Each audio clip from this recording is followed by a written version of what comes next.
Bananas! Ola Bananas! Ola Bananas! Ola Bananas! So, hindi na ako nakapag-shoot ng intro dahil nagmamadali na ako at nakalimutan ko. Anyway, for today's video, we're going to Wynwood Walls, still here in Miami. Since our hotel is located at South Beach, it will take us approximately 20 minutes going to Wynwood, which is located at north of downtown Miami and west of Miami Beach. So just like in my previous post, we booked Lyft as a cheaper option to travel by car.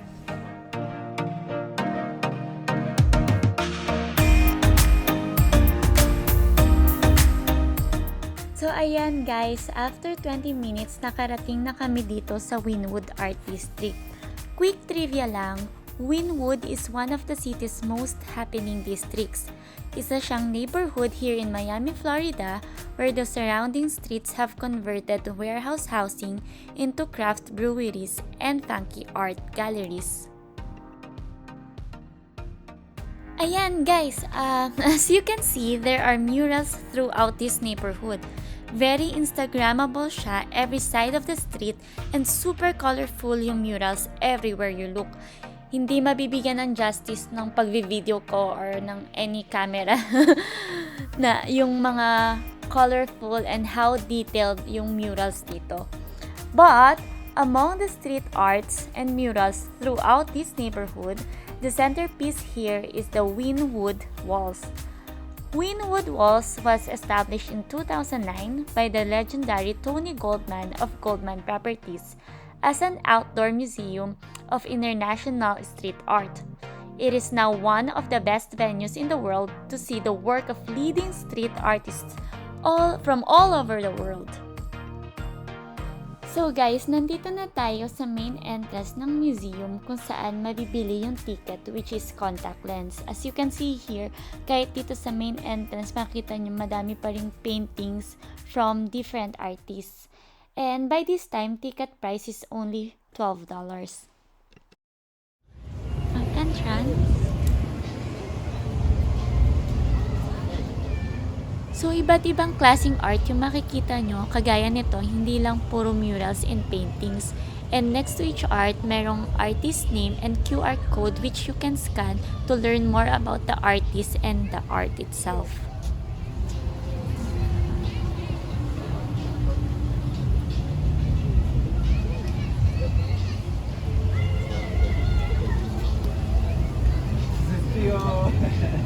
Established in 2009 by the legendary Tony Goldman of Goldman Properties as an outdoor museum of international street art. Please download the official Wynwood Walls app to find out more information about the history of the Wynwood Walls, the artist behind each mural concept, and our latest news and releases. We have complimentary Wi-Fi at the Wynwood Walls. So, madami kasing rooms here for different kinds of arts. Ito yung unang room na mapapasukan nyo from the entrance. So, Bananas, fast forward ko na lang tong video na to kasi nung pinanood ko yung video na to for the first time, sobrang nahilo ko at ayoko namang mahilo kayo. Kasi to be honest, nung nandito ako, ang daming magagandang arts at hindi ko alam kung saan ko ipafocus yung camera. So, sorry. So, bibigyan ko na lang kayo ng quick mini tour of this room. So, as I've mentioned before, different kinds of arts siya. Ayun, favorite ko yung nakadila. Papakita ko sa inyo mamaya yung picture niyan. And then also, ang daming arts na katulad nito, layered carton siya. And yung iba nga mukha pang NFT, so nakakatuwa katulad nun. And may butterflies pa. So, iba't ibang materials yung ginamit din for these arts.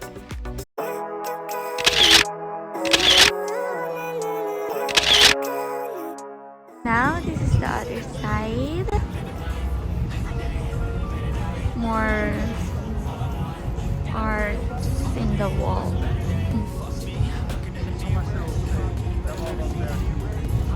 And ang nakakainis lang ay bakit may city bike doon?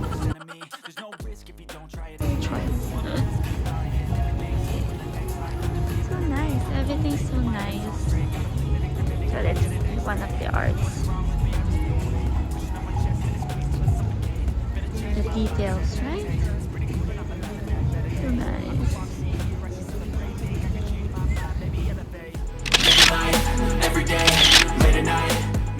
So here, dito naman tayo sa third part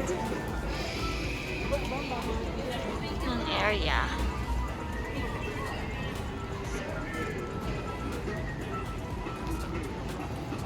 Medyo paggabi na.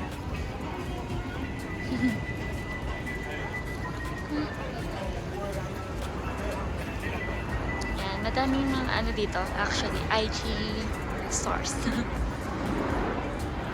Dahil may mga Asians din. Ang dami din tourists from Asia. Ay, meron pa pala doon! Oh my God! So, mababa pa to. There's so many differences in each of us. Trust your gut, it can show you what you want. Living life, every day, late at night, not okay. All I want, and I pray, all I need are some better days. Yeah, all I need are some better days. 'Cause all I want, and I pray. So, ayan guys, ito na yung last room here. Hindi ko na na-videohan yung every room na pinapasukan namin except for the first room para pagpunta nyo din dito ay may maluko forward pa rin kayo. Ano ba yan? Nabulol na ako. Here's the last part of the museum. Medyo gabi na din, kaya advice ko lang is agahan nyo punta dito para mas malibot nyo pa not only the museum itself but also the Wynwood district. And these are some of my most favorite arts here in this museum. Honestly, I'm not really sure I want saving. I like to be my own worst enemy. There's no risk if you don't try at anything, so I'ma just keep buying everything. See you in the next life, have to be a better me. I don't think that my head's on straight. Gotta flip it and grip it and go and get an x-ray. What's wrong with me? I just feel weight pushing on my chest and it squeezes till I suffocate. Better change my mindset, meditate. It's pretty cool that I'm alive and have better days. I could walk, see, hear, I should... So that's it, Pansit! Thank you for watching Bananas. Please don't forget to like, subscribe, and hit that notification bell in my YouTube account and follow my Facebook page, Joya Banana. Thank you!